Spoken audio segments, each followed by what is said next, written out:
Now it is my honor and great pleasure to introduce to you our speakers today. William Atwater began working with youth in a summer program when he was a senior in high school in the Detroit area. Mr. Atwater was hired by the Family Independence Agency as a juvenile justice case manager and worked with juvenile offenders and their families. After changes occurred in the state juvenile justice system, Mr. Atwater reluctantly left FIA and was hired at Southwest Counseling Solutions as a case manager in the juvenile justice program. Mr. Atwater currently is the youth project supervisor. He develops relationships with his youth advocates, with youth board, and partner agencies to create positive youth voice in youth development in Wayne County. This is very important for us to include youth in what we do, as it fulfills the demands of the Michigan Department of Community Health application for renewal and recommitment, which tells us what are the things we are supposed to be doing in our community. Jamaica Flake is a very experienced youth advocate for Youth United. She has been working with youth for over 3 years. Ms. Flake is also a youth advocate for the Association of Child Mental Health, and we affectionately call it ACMH in Southwest Detroit. Ms. Flake started off as a peer mentor at Southwest Counseling Solutions, where she mentored other youth from the Southwest Detroit neighborhoods. Her passion comes from wanting to ensure that youth have all the help they need in order to be successful. She is attending Wayne State University and pursuing a nursing degree this fall. Mario Vaughn started working with youth at Southwest Counseling Solutions as a peer mentor in 2007. Mr. Vaughn emerged as a leader because of his confidence at public speaking and his facilitation skills. He is known on the local, state, and national level for his work with Youth United. Mr. Vaughn created a 6-step youth module for participating schools in Wayne County so they can increase youth awareness in the areas of peer pressure, self-esteem, team building, decision-making, name-calling, and safe sex. He also is currently attending Wayne State University and also works with Youth United to implement his youth model across Wayne County. Please join me and give them a very warm welcome. William Atwater, Jamaica Flake, and Mario Vaughn.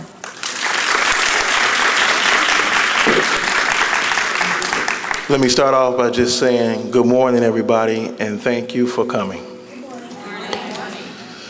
Just happy to have everybody here to be a part of this presentation by Youth United, which is ensuring the active engagement of youth. This is really different, just being in front of everybody here and knowing that we're going to be seen at different sites, but just bear with us because we definitely want to make sure that we get the information out to you that you all have come here to hear. But Jamiko and Mario and myself definitely enjoy working with youth. That's our passion. And this is just something that we really want to make sure that the information that you all come to hear that we get across to you all. But the objectives for today are to understand how to utilize youth as system reformers, understand why youth need to become effective leaders, and also to learn effective tools on how Youth United has engaged youth as system leaders. Right now I'm gonna go ahead and let Mario Vaughn come up and he's gonna give you a little more information. Good morning, everyone. I'm going to take a few moments just to speak to you all about what a system reformer is and what Youth United has tried and has begun to create when it comes to having youth as system reformers. When we evaluate certain our partnering agencies when it comes to their youth involvement or their level of youth involvement, we kind of categorize them in 3 different ways. The first way is, as you can see on the bottom of the triangle, is youth guided. I'll give you guys more in-depth information on that. The second step is youth directed, and finally the most important and most active role of involvement is youth driven involvement. Youth-guided involvement. Really, it's just the first step. Youth kind of have an experience or some knowledge on what the different services that are being provided to them are. They're beginning to ask questions. They're beginning to do some research. They know a little bit about how the program may be funded or why they have to go through this program. They understand the process or the system, so they know that they're going to have to do this for 6 months and that for 6 months or 2 months, whatever the case may be. They understand that they're going to go through a process, and they're going to be given services for a certain amount of time and things of that nature. Also, they begin to voice and identify what they want and what they feel is needed for them. Also, they're starting to begin to kind of self-advocate for themselves. They want to step out and they want to say what they feel is right or what they feel is working for them and what they feel isn't working for them. Also, they begin to add on, they begin to articulate the experience that they have and what the service provider can do to help them and what the experiences that they have, what's been harmful and what hasn't been so helpful for them. The next step on the pyramid was youth-directed, and that's just the next level forward. They now have like a crisis-free environment. Sometimes in the youth-guided piece, they're kind of unstable. Maybe they are in placement or something like that, so it's not a very set-in place for them to stay. So they're in a crisis-free zone, and they're actually in a stable position so that they can actually be a part of something bigger. They're taking a more active role in decision-making on what they want to do, what they want to see happen in the community, what they want to see policymakers do. And they also have an increased knowledge on the services they have and services that other youth may receive. So if they're in a juvenile justice system, they're starting to get a little bit of information on the mental health system, a little bit of information about the educational system. So they're starting to, build on that knowledge that they have of different services throughout Wayne County.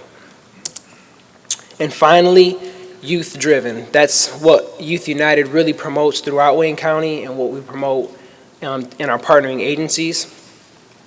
And that is youth they take the initiative and they're planning and they're executing what they've planned. So they're doing more of some youth groups, they're facilitating youth groups, they are being active in their community, they're doing things like holding youth forums, having focus groups for the community, even passing out statistics and informational pamphlets to their youth in the community.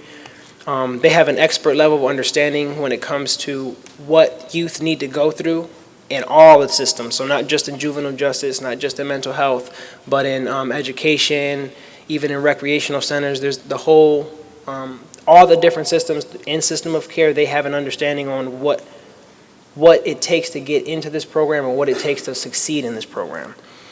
And at this point, youth are really active in being advocates for themselves, but also for others. So they're beginning to step out and become leaders in their community and leaders in their group because they're now saying, well, this worked for me and this didn't work for me, and I want this to work for the next, generation or the next set of youth who have to go through this program. I want this to work for them also, and I don't want them to have to go through the same things that I went through that didn't work.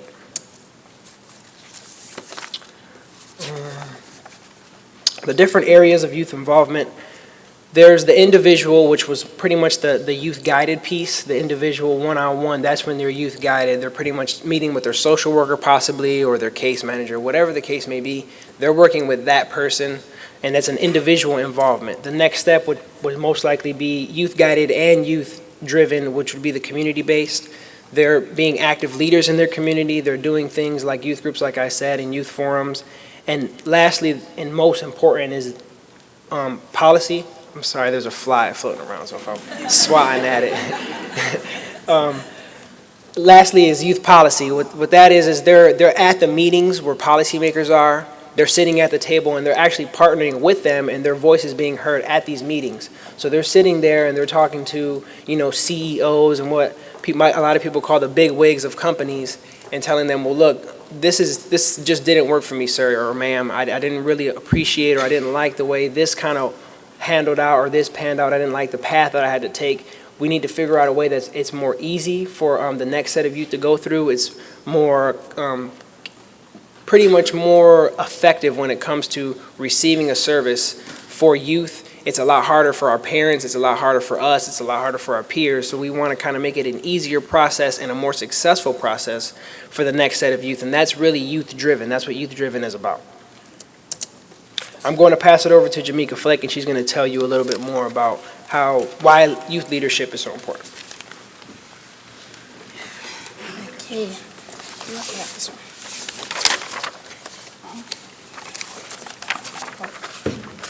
All right. Hello, everybody. The next few slides is going to be talking to you, basically elaborating on the importance of youth leadership, youth voice, and youth involvement. Well, youth voice is like a very, youth voice is a very important aspect to I'm sorry, a little short. There we go. Youth voice is a very important aspect to youth leadership. It's basically giving voices to the youth, different youth all around the community that has something to say. It gives them the opportunity to meet up with policymakers and kind of like voices their opinion, gives input on what goes down in their community, what type of ideas or thoughts that they may have that can slightly decrease the issues that's going on as far as the youth in schools and everything like that. Youth involvement, another aspect of youth leadership. Another aspect of youth leadership is youth involvement, which includes youth voice. It welcomes the youth to be more interactive in their community with community events and creating different programs. And that's it for right now, so I'm going to pass it over to William Atwater.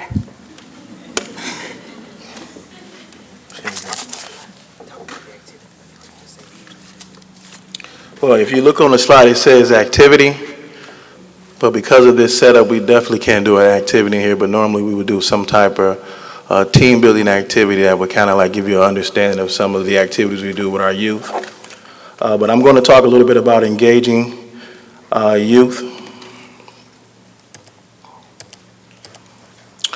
Youth United actually started out some time ago with 3 youth advocates and a coordinator that wanted to promote and develop youth voice in Southwest Detroit communities.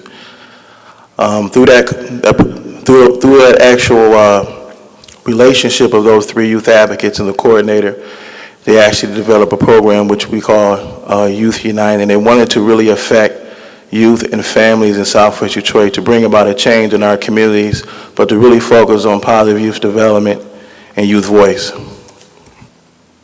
The structure of Youth United kind of has changed over the years. It was a time where we actually had probably about 30 youth, but really we actually found out that those 30 youth, it was too many youth to really have an effective program, and then we had to think about areas like we didn't have space, and funding was also an issue. But now our setup is we have 2 youth advocates, 2 lead youth advocates, and myself, the actual supervisor over the program.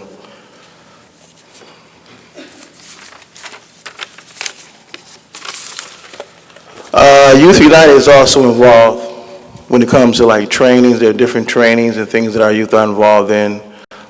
Group facilitation, which is a skill that we actually teach them as well, how to facilitate a group. We actually teach them what the system of care activities are as well, the system of care.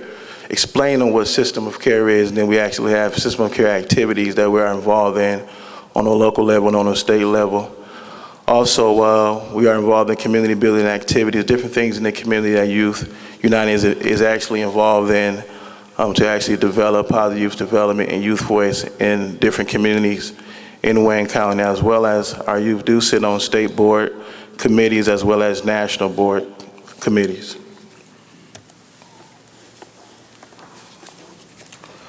Current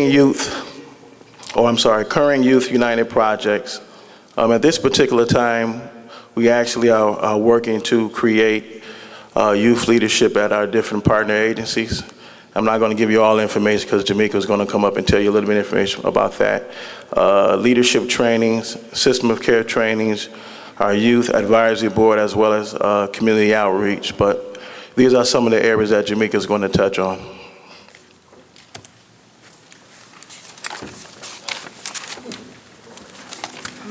That's quick. Creating youth groups. We are trying to create youth-driven youth groups all over Wayne County at different agencies. This will allow youth from different parts of Wayne County to become interactive leaders.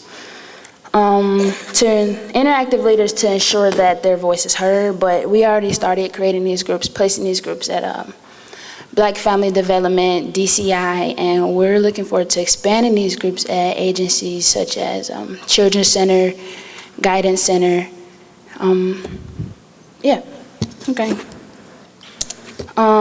Leadership training. We are looking, no, sorry. Leadership training. Leadership training is a way for youth in the community to meet more youth in the community, to get to know each other, to practice problem-solving methods and everything like that. We have the groups and we have different topics of the groups. We have self-esteem, problem-solving resolution, conflict resolution, and teen relationships, which is very informing, but we really want them to, we train them on skills as outreach, public speaking, and what's the other one? Facilitation.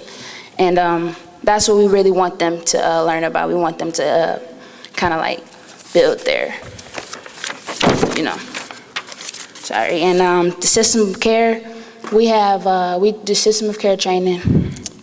We have them, we have packets that provided to us by the system of care director, Sandra. I don't know if you know her. Right there.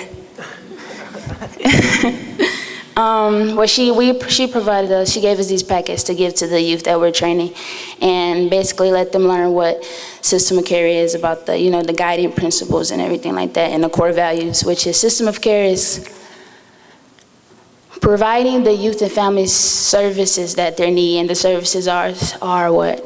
Education services, mental health services, juvenile justice services, and everything such like that. So we really want them, if they're going to have a voice, if they're going to be the voice for the youth, they have to be informed on system of care. So we just don't want them going up there talking, not knowing what they're talking about. We want them to know. So, yeah. And I'm going to pass it over to Mark. Good job. Take your slide. So like Jamaica said, just to kind of reiterate or recap on what she said, I know she kind of went through a lot, but the leadership trainings are really a build on or an add-on to the youth voice piece and to the youth-driven piece. In order to be youth-driven, they have to have some type of training, and that leadership training are, like Jamaica said, the facilitation, the outreach, and the public speaking is really the core of what a youth-driven group needs to have. In order for them to be heard, they need to know how to speak in the public and speak to policymakers. In order for them to be active in the community, they need to know how to facilitate a group. They need to know how to facilitate a youth forum, a focus group, and things of that nature. And if they want to be able to reel in those youth, they need to have outreach skills. They need to be able to go out into the community, pass out information, pass out flyers, and bring them into our youth-driven program. I'm going to talk to you, these are just like some of the skills and the tools that we use to engage the youth, and these are just some generic things that we feel are important. Training them is probably one of the most important pieces when you're engaging youth, because if you want them to be active and you want them to participate or collaborate with you, they need to know what they're collaborating with you on. So if you're a social worker and you want them to collaborate with you on their service or their treatment plan, you're going to have to give them some information. You're going to have to train them on exactly, okay, so why is it that they need this treatment plan? What is this task that they need to complete? If they need to complete community service, why is this important to them? And why do they need to go through this program? So training them on different areas is very, very important. If you're a caseworker or a worker or social worker, whatever the case may be, it's always good to get involved, because you're the ones, I mean, you all may know most of the times or half of the times, you guys are the ones who are really pushing them to succeed. Sometimes at the home, it's not a very promoting environment for them to be in. Sometimes, not all times, but sometimes it's very hard for their parents to kind of push them to succeed or push them to do the right thing because they may be occupied with doing other things. So you're as a worker, you're the one who's usually the hands-on person and telling them, look, you need to do this. I mean, if you want to get through this and you want to finish, you're the one that's going to have to make sure that you're doing the right thing. So if you get the worker involved, it's really helpful because they're the ones usually who are pushing them to succeed.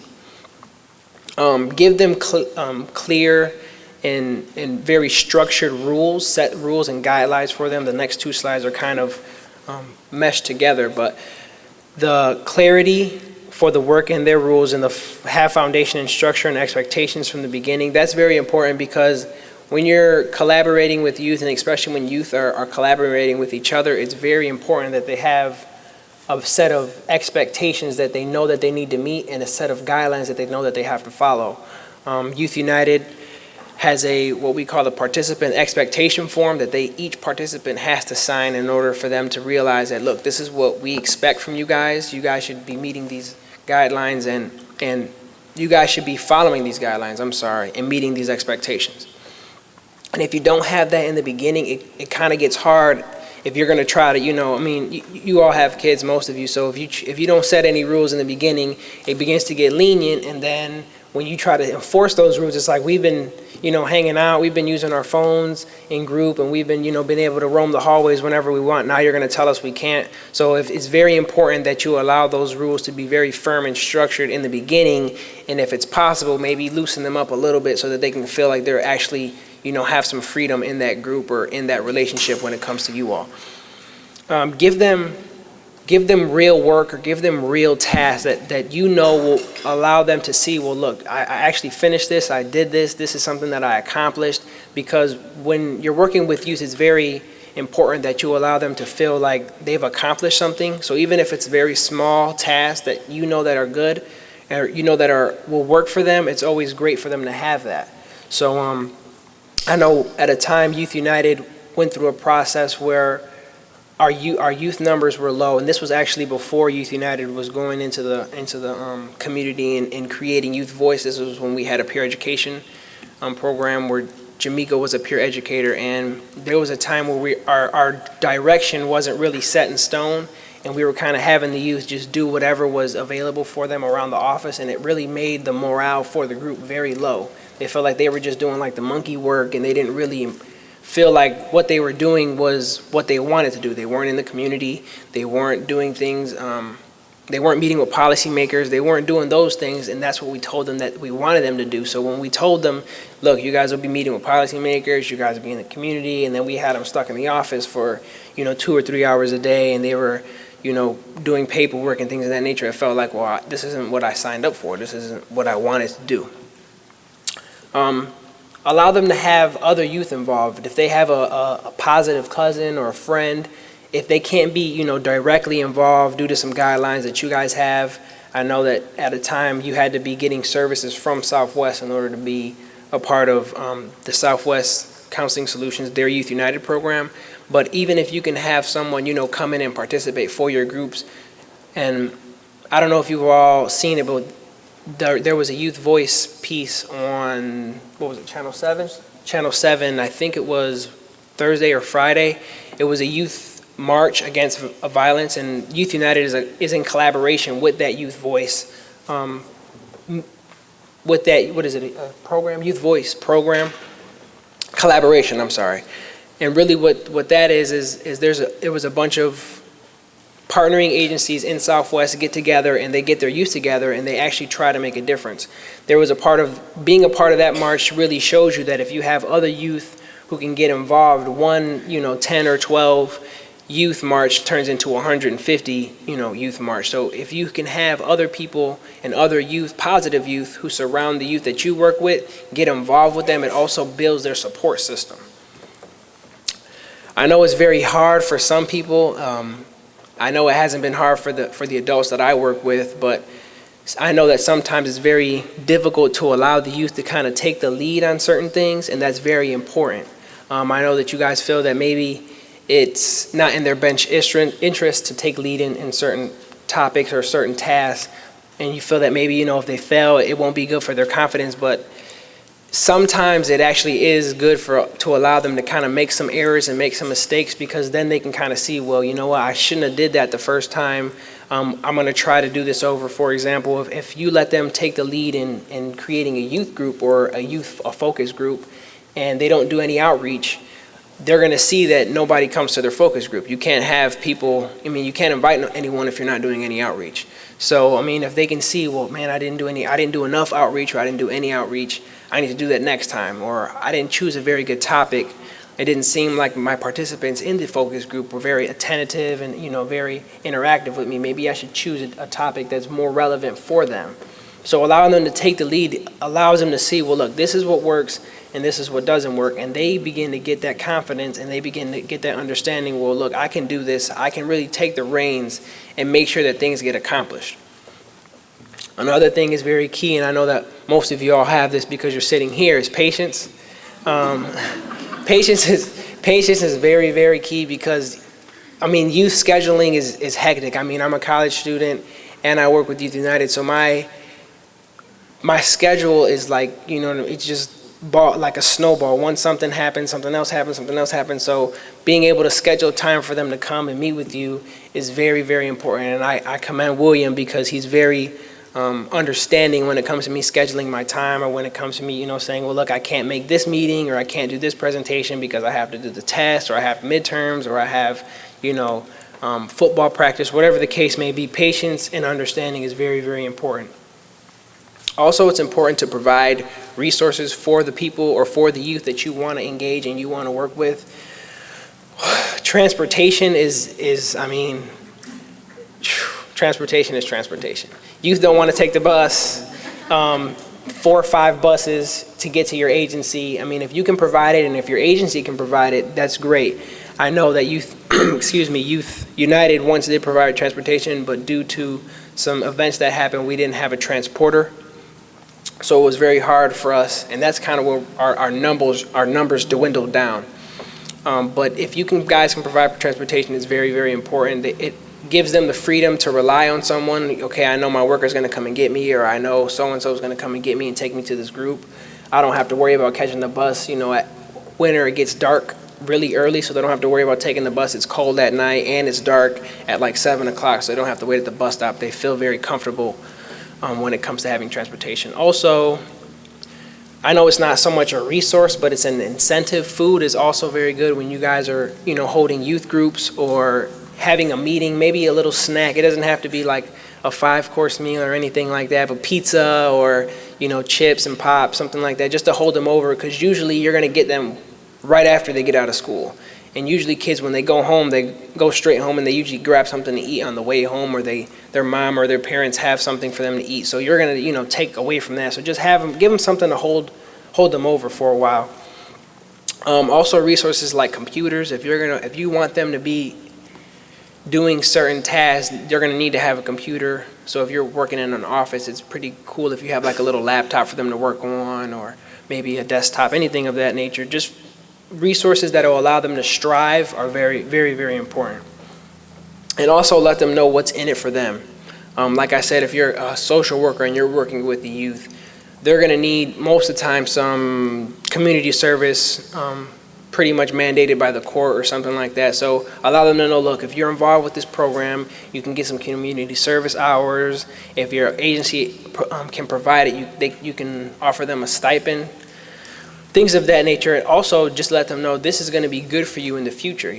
Being a part of something bigger is always great, because you can look back and say, well, look, this is something that I did. I've made a change in my community. I felt like I was a leader. I felt like I was advocating for other youth. So that allows me to kind of get some more of self-confidence and self-assurance when it comes to the work that I'm doing. Just to close it up, and then I'm going to let William finish and wrap it up. Engaging youth, keeping youth involved, having enough youth to make a difference. Like William said, at one time we had 30 youth in our program, and it just wasn't very logical for us to have that many. Our space that we have is very limited when it comes to our building capacity. We don't have like a large space for 30 youth to come in and meet together. So not enough youth is really ineffective as well. You can't expect 2 youth or 3 youth to get everything done. 2 or 3 youth can't do outreach, can't plan, and can't facilitate one group. So having a reasonable amount of youth to get things done is always very, very important. Supports and or services. Like I said, the resources are very good and very important for them to have: transportation, a computer. Money is always great, but if, I know that's getting cut every 2 days, I think. So I know that's very hard for some people to kind of contribute to. Have staff involved who can work and who can partner with youth. I know it's not very hard, but sometimes it's kind of a different atmosphere for a staff member to kind of be working and getting involved with youth because they feel like they want to be the ones to drive and direct the group. They just want the youth to kind of be participants. So allow the people you pick to partner with you and to partner with your youth to kind of make sure that they're going to they're really just going to be like a guide rail. You don't want them to be the head of the train and, pushing for things they're pushing for tasks to get complete. You want the youth to be doing that, and you want the staff or the adult to kind of make sure that they're not going too far left or too far right. Having a youth-friendly environment, that's always very important. I'm very happy and very proud to say that Southwest Counseling Solutions is the workers and the case managers and the doctors who work there understand the work that we do and respect the work that we do, so they respect the times and the office space that we use. So having a youth-friendly environment is always great because you don't want your co-workers to complain, well, the youth are there from 5 to 6:30 or 4 to 6:30 and they're loud and they're obnoxious and they're roaming through the hallways and they're using the bathroom too much and they're drinking all of our water, and you don't want the complaints to add up because then it looks bad on your program. So if you have a youth-friendly environment, it's always great because your co-workers can collaborate with the youth you're working with. I'm going to pass it over to William, and then we will definitely have time for questions. I'm going to talk a little bit about Youth United's challenges. We all know about money. We definitely know about funding and how funding is always a challenge. And just to say, Mario talked about when we actually had 30 youth a little earlier this year before we actually cut down Youth United. But what I found out is that you really have to make sure that you pay attention to your funding, even when you receive money to run a youth program, because what happened is we actually ran out of funding because I was paying 30 youth. They were actually coming to work like twice a week. So if you kind of do the calculations, we kind of spent up $10,000 kind of quickly. So, even with a youth program, funding is actually very, very important, and getting enough money to make sure you run your program. So I'm quite sure that all youth programs may run into that problem of funding because there's always a challenge. So you're always trying to figure out how to bring about more money, how to collaborate, how to do things to bring more money into your program. And Ms. Colley is here today. We actually sat down and wrote a grant for some funding this summer, which really helped our program because what it allowed me to do is I'm paying my youth advocates with the funding that I received from City Connect, which was some grant money. And it opened me up to allow us to pay our youth that we are trained at different sites to actually give them a stipend. So you always have to definitely be creative because it's a challenge when you're dealing with the issues of funding for any program, especially a youth program. Within that, food. Mario kind of hit on food. That is, you definitely got to make sure that you have, food for youth. You don't want youth coming to participate and there's no food there. Youth get hungry pretty quick. After an hour, they want something to eat. They definitely want something to drink. So what we've done, we kind of incorporated funding for food in like all our meetings, and we actually want to incorporate funding for food when we go out and we're going to train other youth at other agencies. So it's always a challenge, but you have to figure out ways to get it done because participation, your numbers will grow up, will actually get higher just by providing food. Anybody know that? If you provide food, even grown-ups will come to some things. I'm quite sure if there was some food on this table here, we might have seats all the way to the back full. But food is really, really something that youth enjoy, and they will come if you have that food for them. Scheduling is always an issue. It's always a challenge because youth are doing all sorts of things. So I've found out that it's better for me to be flexible than to swing the whip and say you have to be at this, you have to be, here at the agency at this time to get this done. But you want to be flexible because it's a challenge. We got youth that are in college. We have youth that are going to school. I had youth this summer that were going to summer school, and we actually already had set our hours, so I had to be flexible and kind of change those hours so that they can actually go to summer school and still be a part of our group and participate. But it's always a challenge with scheduling, and one thing I noticed, like even when school starts, and one thing I'm trying to make sure that our adults that are part of the system care understand that timing is everything. You definitely have to make sure that when you schedule meetings, that is youth-friendly. It has to be after school, especially when school starts. So all those things are challenges that we have to do, but you really need to do it if you want to have youth participation on any level. Keep in mind, and these are some things that I talked about even when I went down to, we actually did a presentation down in Washington, D.C., and we talked about reluctance to youth partnership is almost inevitable on some levels. And what I'm saying is it's difficult to talk about youth partnership and participation when the people you're talking to are really not invested. And what I mean is I've talked to a lot of people at different agencies about coming over to their agencies and training their youth, because one of our goals is we want to establish youth leadership in all areas of Wayne County, Pacific areas that we've mapped out. But I found some of the barriers to be kind of difficult when everybody is just not youth friendly. So I had a chance to talk to some coordinators from different states, and they talked about some of the same issues and same problems for those of us who really want to be a part of youth development, and we really want to push our youth to be successful and have different programs for them and trainings. Everybody is just not youth friendly, so it's something that you really have to pay attention to. You really have to stay committed. You really have to stay focused, and you can't get depressed when somebody tells you that they're going to be there for you to support you, and then they're not there. But it's really about being committed, it's being consistent.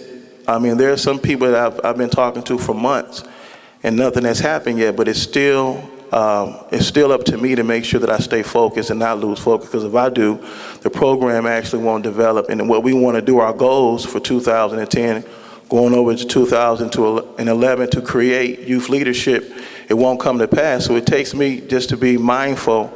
And I've learned over the last year or so that I have to be very mindful that everybody is not youth friendly, but it's definitely my job to make sure that I talk with them, I meet with them, and I make sure that, coming down the road, I want to make sure that they actually are youth friendly. So it just takes me to make sure that I'm focused and I don't lose, I don't actually lose my fight, in creating youth leadership.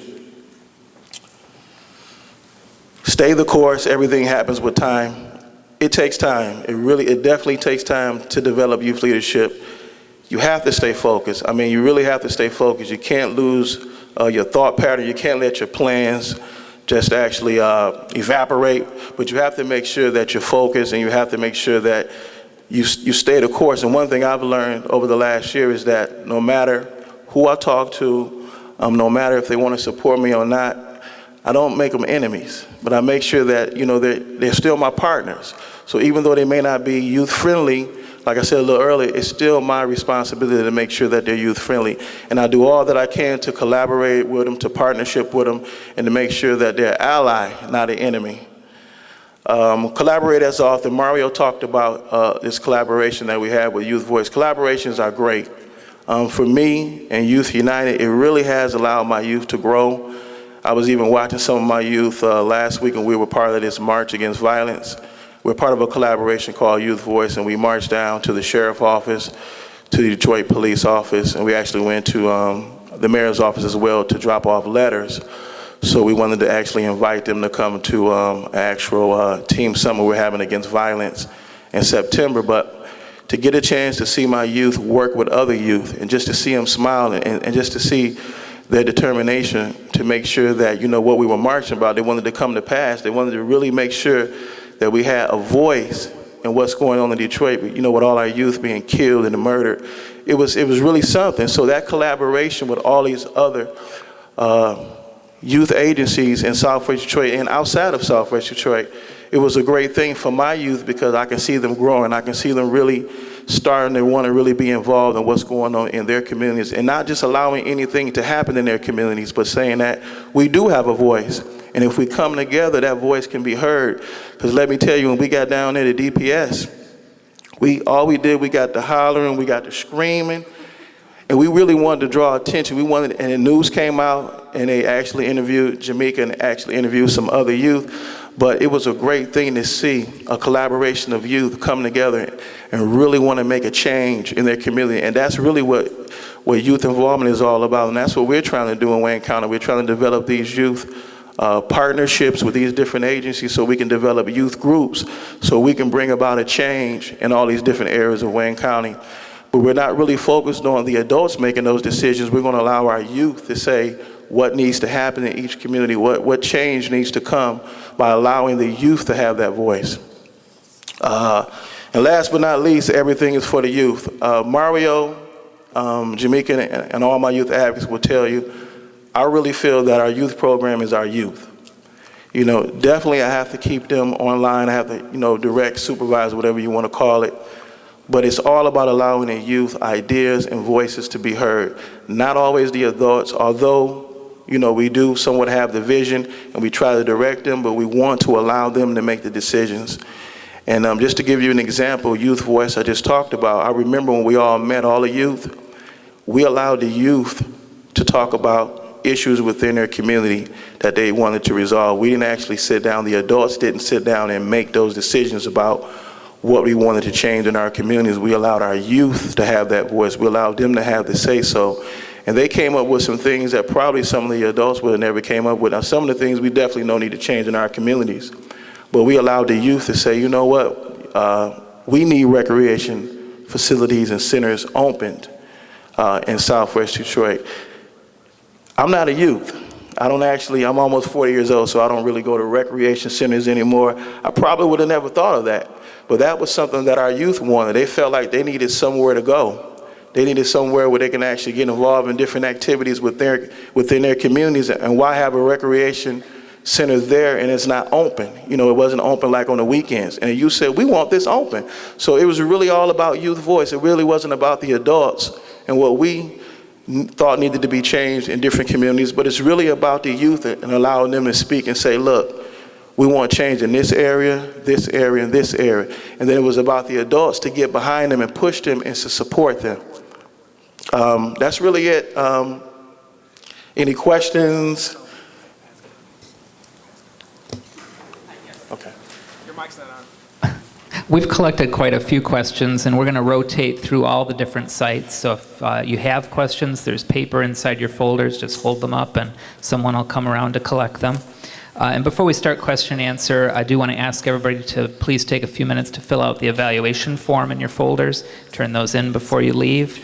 And also to remind you that you do need to remain through the question and answer portion of today's presentation in order to receive your full 2 hours of credit.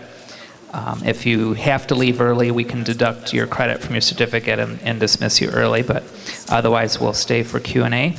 All right, I'm going to go through each site one at a time. And since we've already collected some questions here, we'll start with the Dearborn site. First question is, how do you deal with situations when the youth does what the worker says, but not their parent? All right. You want to answer this, William? Yeah. Repeat that one more time for me. Sure. How do you deal with situations where the youth does what the worker says, but not the parent? Well, to kind of tie it into Youth United, we're pretty much a program that's based on youth involvement and participation, youth development. So if you're talking about like a youth who may be in one of the systems of care, somewhere like the juvenile justice system or mental health, the way we deal with a situation like that, we would definitely direct that youth back to the actual worker as well as the parent, and maybe they need to have a situation where they sit down and discuss what's best for that youth in terms of whatever treatment they might be receiving. Thank you. Next, we'll go to Lincoln Behavioral Services. Laura, do you have a question for our panel? I do. Can you give an example of actual experiences of the youth in this program? Hello. Well, an actual experience that I have had in this program, I wish I could see you guys, but I can't. An actual experience that I've had in the program was when I was actually traveling. This Youth United has sent me to different places. They sent me to, like William said, we went to Washington, D.C., we've been to Tennessee, I've had to go for a national board conference to San Diego, unfortunately. And being able to travel and being able to have the freedom and pretty much the responsibility to get to the airport on my own, to make sure that I'm on the plane on time, to make sure that I have the material that I'm going to present on, or the material that I need to have in order to get the task that I need to be done, in another state is the first time it happened, it was really almost like a frightening situation. I felt like, do I really have, what it takes to get this done? It wasn't the first time I flew. I've traveled before, but for personal reasons, all I needed was my clothes.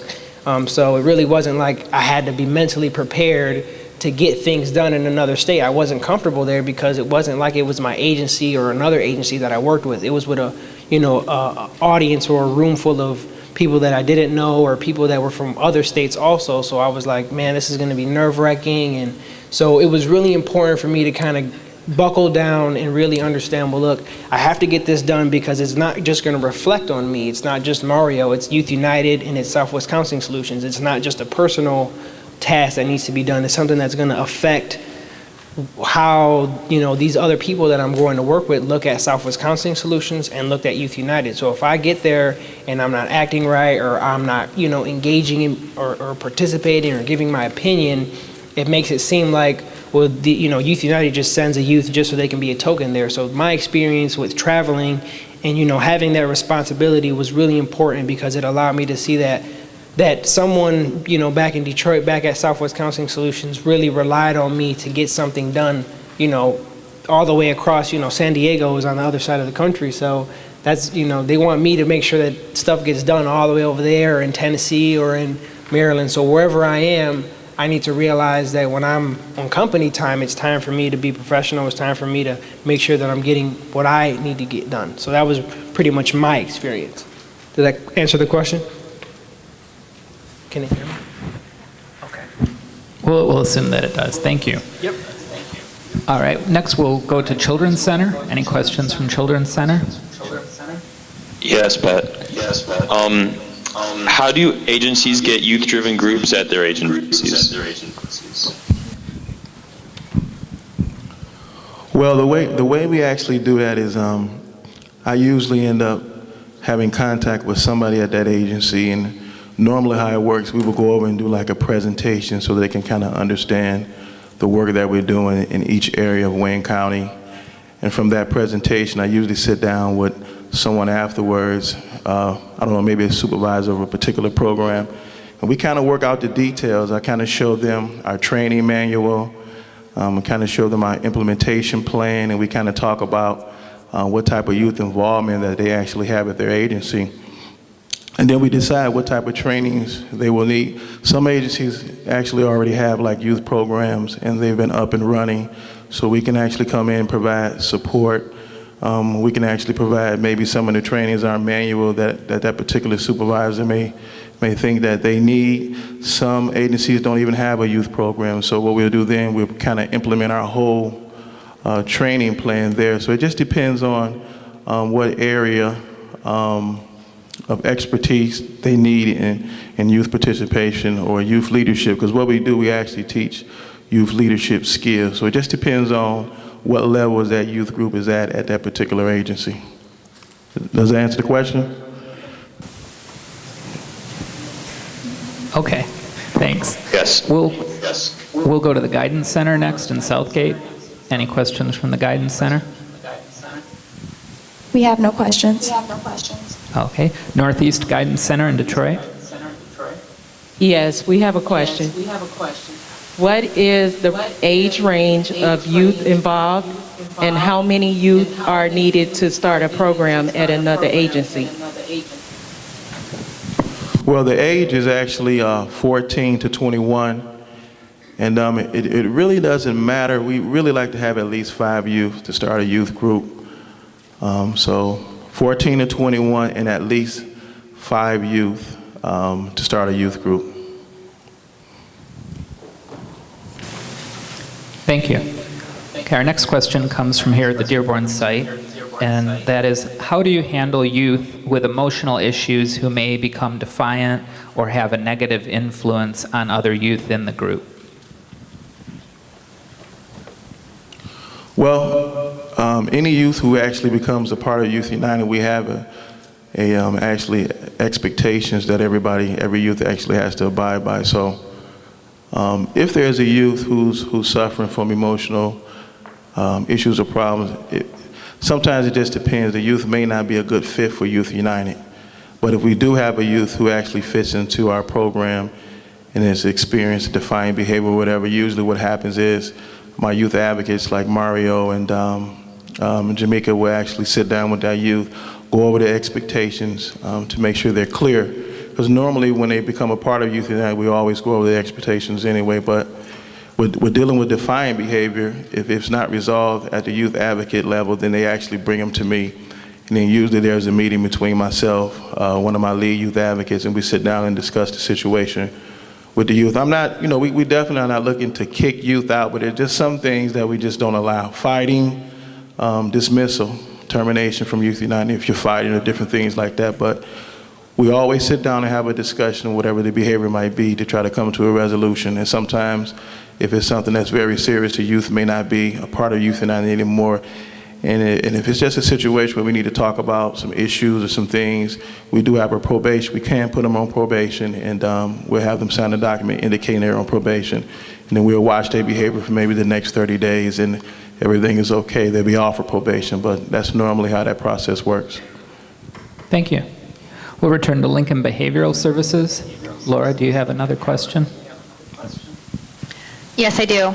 How would I get my student involved in your organization?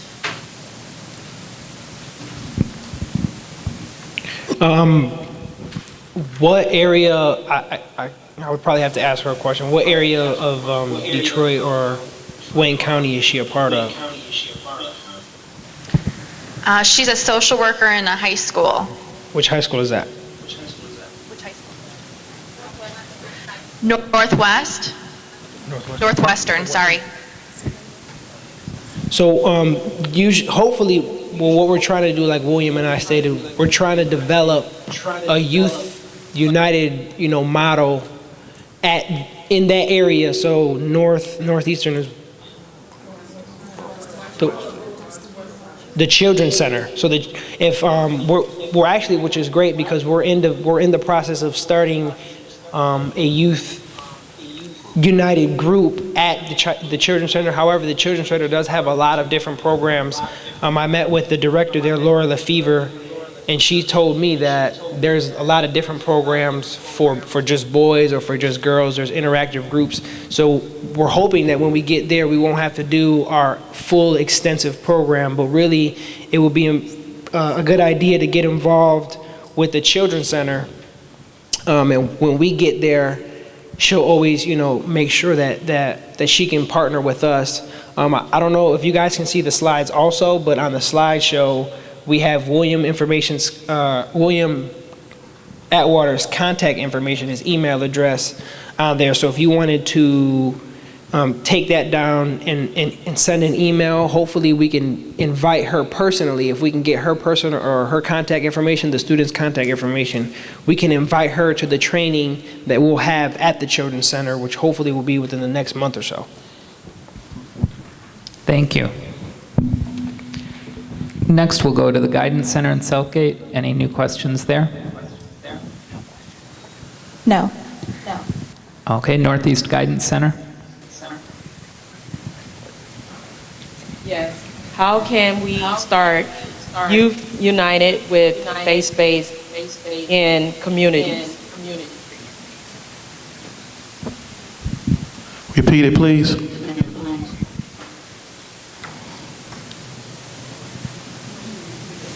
Can you repeat the How question? can we start Youth United with faith-based in communities? Well, the way you can start it is actually, the way I would start it is to collaborate with the agency that's in that particular area. Did you say faith-based? So it also, I guess, if you're talking about collaborating with a church and maybe youth that are at a church, one thing that we're doing is a youth does not have to be a part or receiving services from any of the agencies, because we're looking to create youth leadership in Western Wayne, Downriver, Detroit East, Detroit West, and Northwest Detroit. So what we're saying is that a youth who lives in that area can actually be a part of the leadership training that we're doing. So what I would do is, if there's a particular agency in that area that has some type of youth programs, you can actually collaborate with a faith-based program if you wanted to create a program like Youth United. That's something that we're definitely willing to do, because it's really about bringing about change to the community. So what I'm saying is the youth don't have to receive services at an agency to be a part of this development of these youth groups that we're creating, as long as they live in that particular area, because we're trying to bring about change as far as youth leadership and positive youth development in different areas. So if a youth lives in that area, for instance, Black Family Development, but that youth is not a part or receiving any services at Black Family Development, they still can be a part of Youth United. And we've done that over at Black Family. We have some youth who are not receiving services, but maybe some of the youth who were receiving services brought some of their friends to the actual youth group to be a part of that youth group. So it's just about collaboration.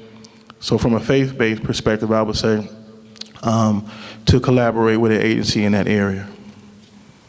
Thank you.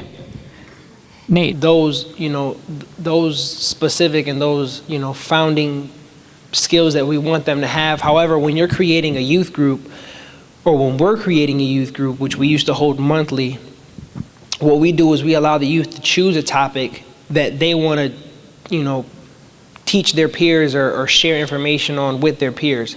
So we have done things like Jamaica stated in her piece of the presentation. They've done things like boys versus girls relationship groups, and those are very fun and interactive, because we allow the boys to sit on one side of the room and the girls to sit on one side of the room, and it's kind of like a question, well, why do boys do this? Well, why do girls do that? Well, and we're pretty much the moderators, and we're like, okay, so let's give some real insight, because sometimes, the guys are just, because we're guys and we can do that, and that's just how we are, and you kind of want to make sure that it's moderated the right way. But we do have very fun and interactive groups.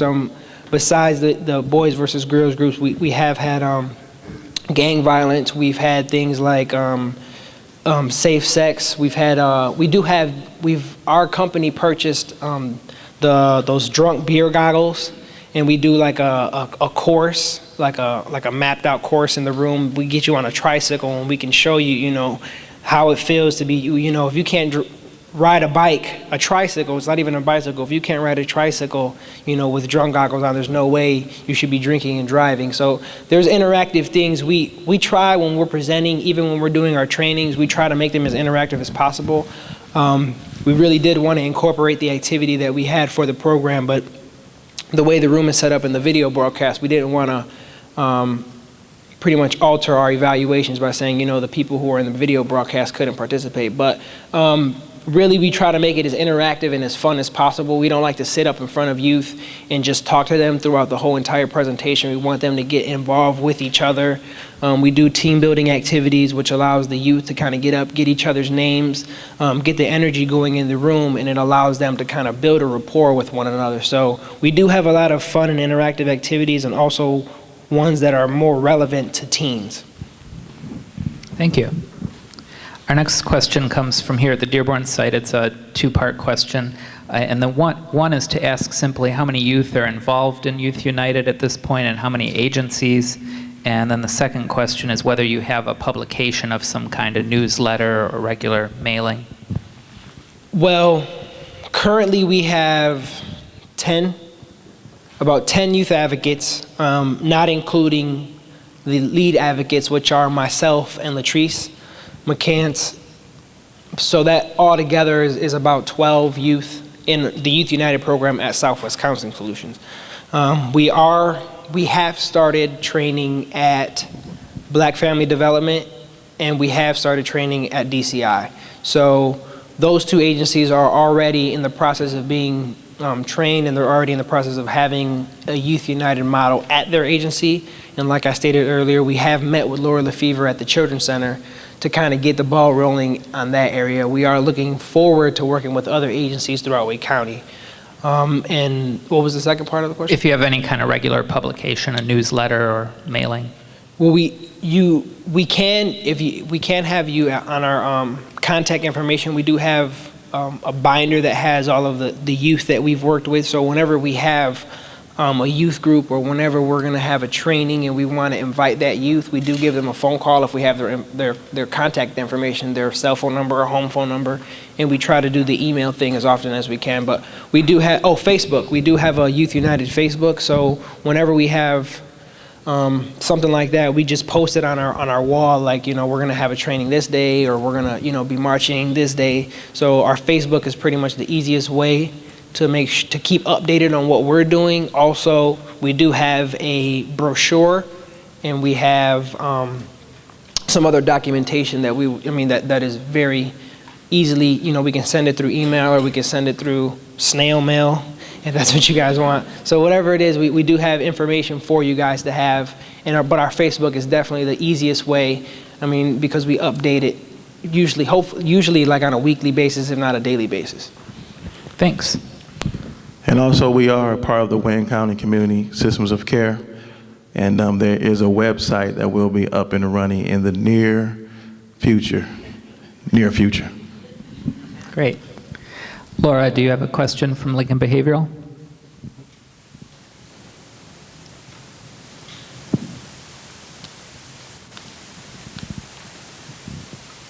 Okay, we'll try Kim at Northeast Guidance Center. Yes. What is Mario Vaughn studying, and what his plans to do with his degree?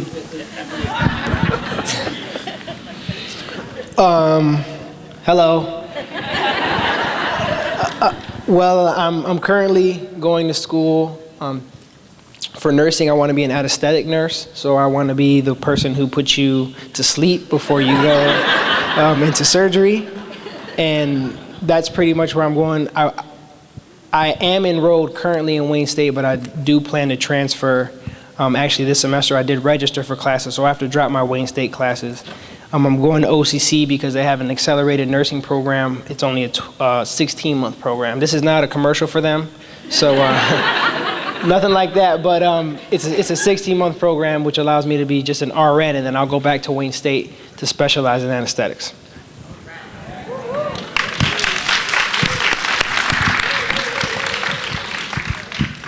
Thank you. Our next question comes from here at the Dearborn site, and that is to ask whether there's any tie between Youth United and the Obama Volunteer Program.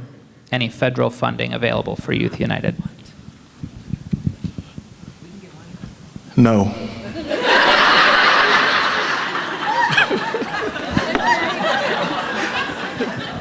All right. But we would love it.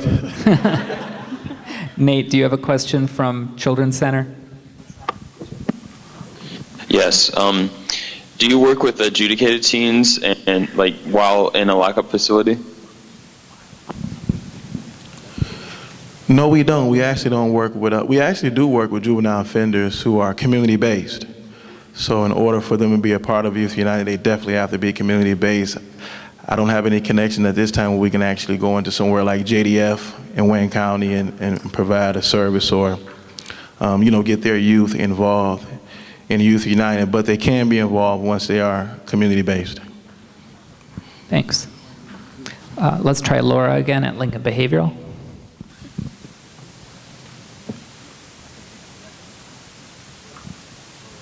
Okay, we'll go to Kim at Northeast. I am interested to know what type of successes and accomplishments you've United has so far? And do you feel that as a result of this program, there have been some youth who have otherwise engaged in criminal destruction, violence, who are now productive members of society? Can you give any specific examples or cases?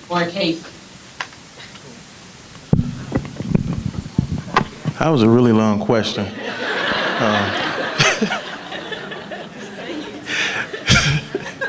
Let me start with the last part. I may have to ask about the first part because it was a very long question.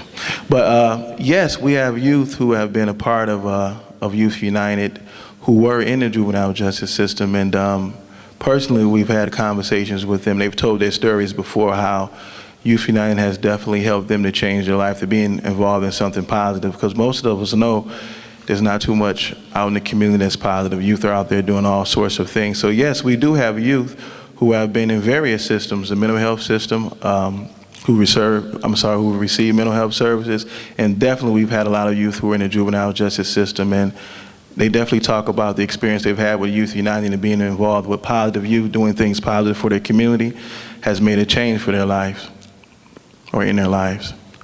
What was the first part of that question? I am interested to know what types of successes or accomplishments Youth United has seen so far. Well, we've had a lot of accomplishments. The first and most important thing that I feel that it's an accomplishment is to have youth doing something positive. Whenever you turn on the news, you always hear about murders, killings youth are doing, armed robberies, but we have a youth group who are doing positive things for their community. So that's the first thing I would say.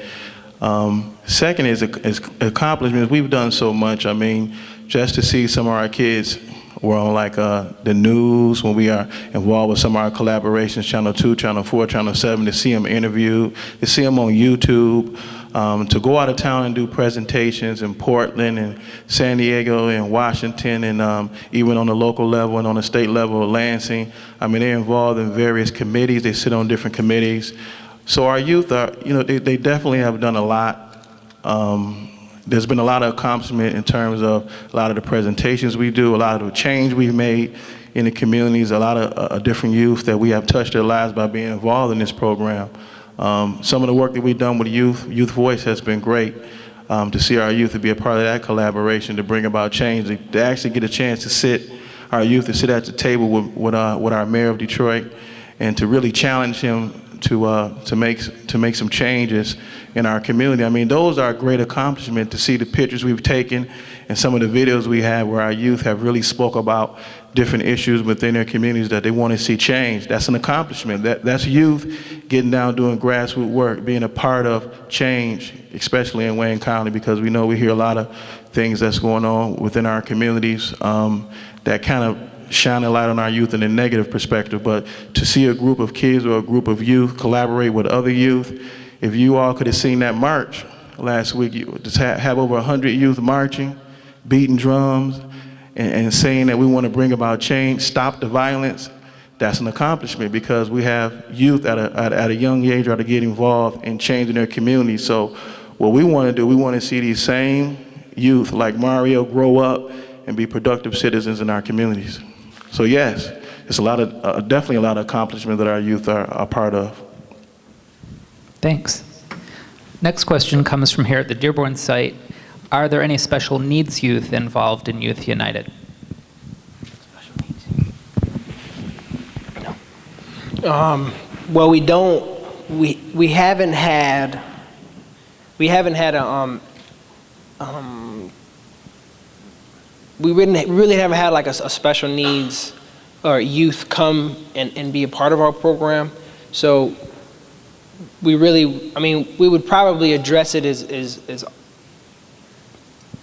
it's pretty a hard question. It's kind of a hard question. Not really, but it's if a special needs youth wanted to be involved in Youth United, depending on their level of the need, we would work with them. If it was something that was kind of take away from the group and kind of make it hard for us to be productive, it's sad to say, but we wouldn't really, kind of have them included because we wanted to make sure that, the things that Youth United are the things that something, the tasks that are being asked or, set by us get accomplished. So I have worked with or been on committees with youth who are special needs and done presentations or been in collaboration, but to be directly involved with Youth United, we haven't really came across that yet.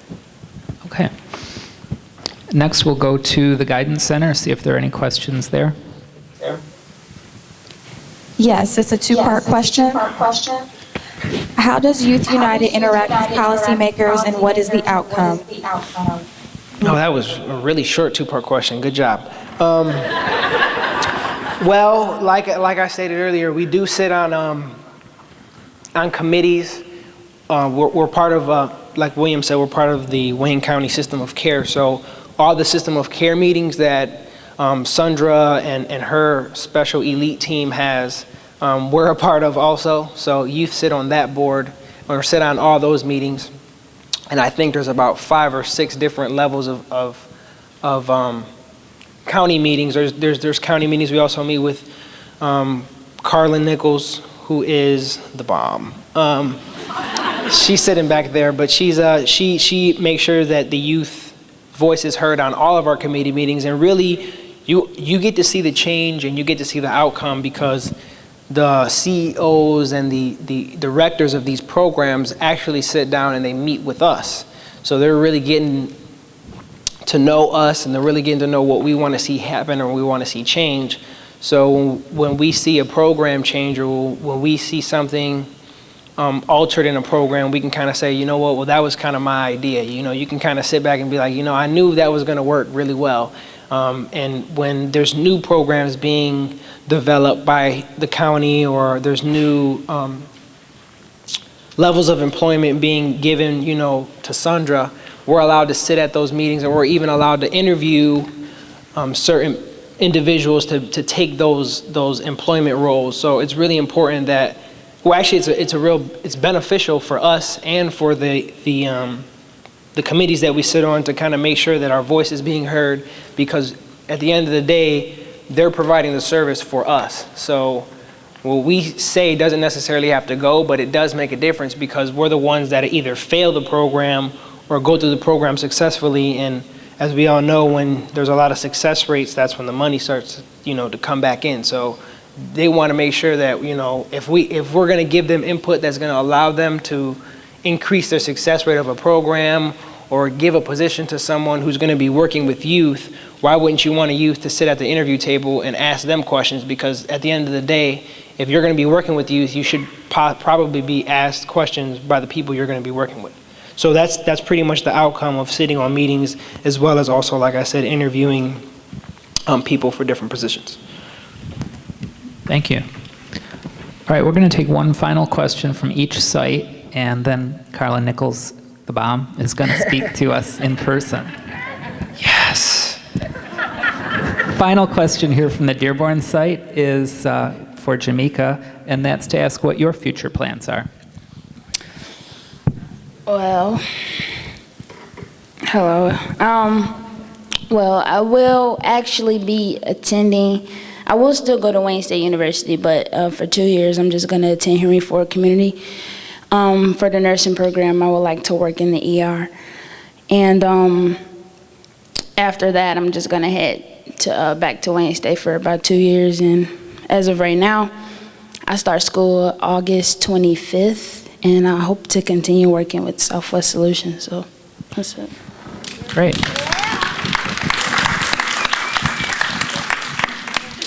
Okay, we'll try Laura at Lincoln Behavioral. Yes, another question here. Is there any parent involvement in the program? Well, we partner with ACMH because Jamaica is also a youth advocate for their program, and I know that they have a lot of parent advocacy programs. But if you're asking that as if Youth United has like parent involvement in our program, no, we don't really train parents, or we don't necessarily have parents sit on our board meetings or whatever, or, you know, things of that nature. So when it comes to being involved with Youth United, no, but we do have partnerships with Vanessa, who's the parent partner advocate, I believe, at ACMH. So we do partner with parent advocating agencies, but we don't have a specific parent partner program in Youth United. Thank you. Kim, do you have a question from Northeast?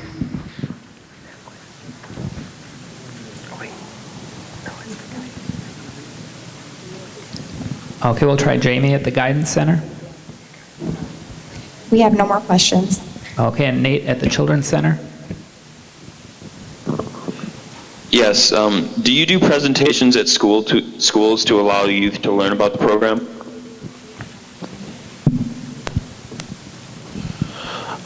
Actually, we have, and I think earlier during the presentation, it talked about how Mario put together actual school module. And it was something that we actually really were focused on earlier this year. One of our goals that we actually wanted to go in schools and do like workshops, and we actually had started to do that, but we had to slow down and really focus on our goal of creating positive youth development in the different areas of Wayne County. So yes, we have.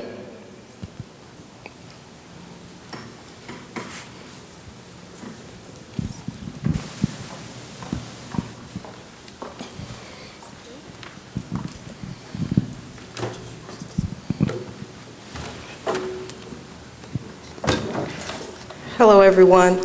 My name is Carla Nichols. I'm the Director of Children's Initiatives for Detroit-Wayne County Community Mental Health Agency, and I want to thank the young people in William for allowing me to speak.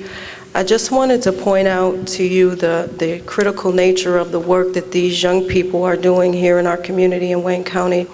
They often spoke of systems of care. And one of my charges with the partnerships across the county, our public partners, our private partners, parents, and youth, is to create a system of care. And a system of care is simply a comprehensive system of services where children have access, children and their families have access to services they need when they need them. That system of care includes a governance structure as well as a number of evidence-based and evidence-informed practices that children who have special needs, who are involved in those multiple systems that William shared with you several times, have access to those services.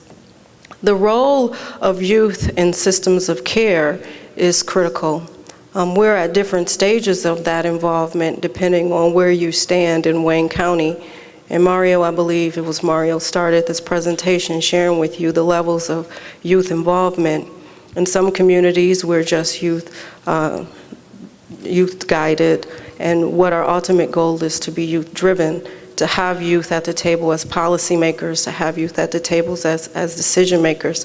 For everyone who serves youth, who makes decisions about youth, to be able to sit across the table from youth and see them as true partners in the decisions that are being made. One of my early goals, I started at the Southwest Counseling Solution too with these young people in William. And if I just could have one of my easiest goals, and those of you who run programs will understand what I'm saying, if you typically serve young people, people look at youth differently. Adolescents challenge us because it kind of takes us back to our own adolescence.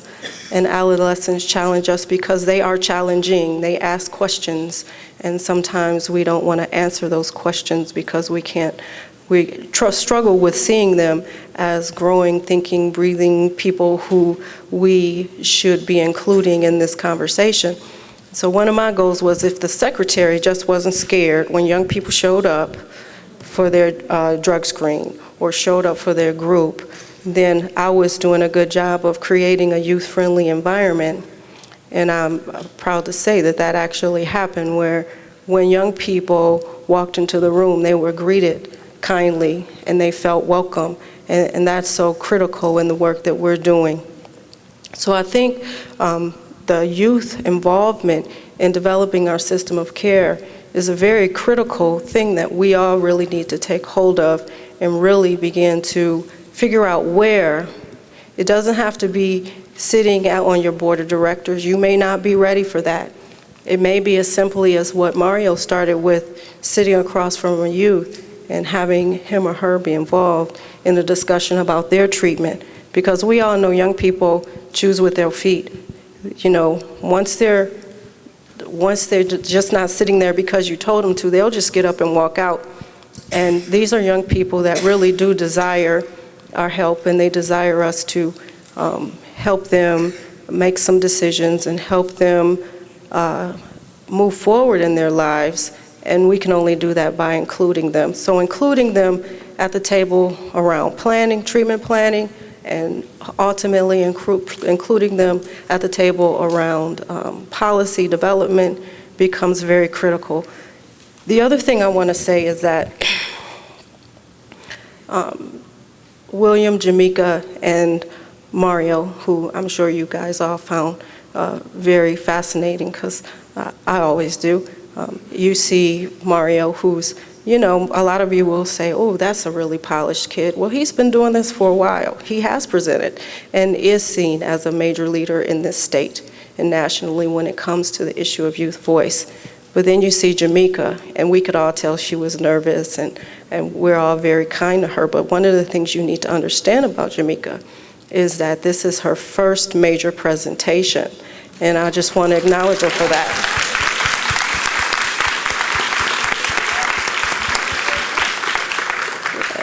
And that's an example. This is a young lady that participated as a recipient of services in multiple systems, who someone saw something in her, and she continues to learn and grow, and now she's participating in state level meetings, and she's standing in front of her community and making a difference and sharing her thoughts and ideas. So I'm sure when you see her in a year, she'll look very different in terms of her ability to stand up in front of you and take charge. And I think one of the things that is minimized often, and I'm going to challenge William later to change his language when he calls Youth United a program. Youth United is more than a program. Youth United is a movement. Youth United is an organization. You know, oftentimes programs have beginnings and ends. When these kids come and they go to leadership training, they're trained and then they're asked to get involved. And they're involved, and they're involved, and they go to San Diego, and then they go to college, and then they go to OCC, they become a nurse. So one day, when we've all moved on to our next job, and there's a different group of people still sitting here, listening to a young person talk about what youth involvement is, of course that discussion will be very different, but these young people will be sitting in the audience, and it'll be another group of young people having that conversation, which is why it's truly a movement. We're not talking about a beginning and an end. We're talking about educating our young people who are involved in cross systems. We're not talking about the easy kids either. We're talking about the kids that are struggling with emotional and behavior problems. Excuse me.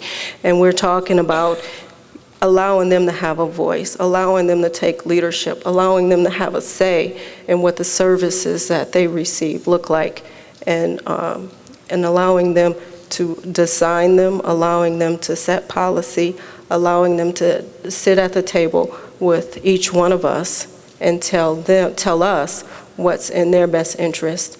And that's really what we want of our youth in our system of care, because I don't think we can design our system of care without having someone like Mario and Jamaica sit at the table with me and say, Carlin, that just didn't work. You really need to consider something else. So I encourage you all not just to contact these young people and get your youth involved, but I encourage you all to begin to think about your organizations and how they're designed. Are they youth-friendly?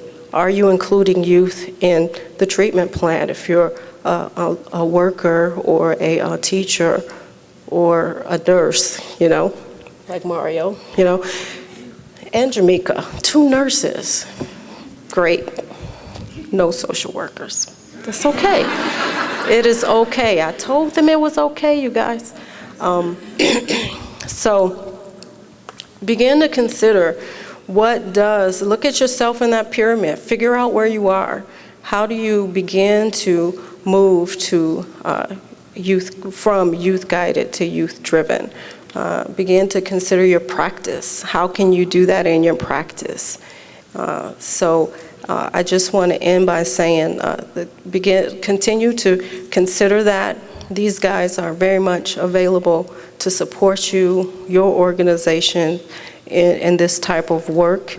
If you're interested in them coming just to speak to the people at your place of business to begin to plant a seed, that's why it becomes so important. When William talked about the challenges, he's been planting seeds for the past few years and starting to see a little bit of fruit across Wayne County. But it's definitely a journey, and one that these young people in William are committed to. So thank you very much.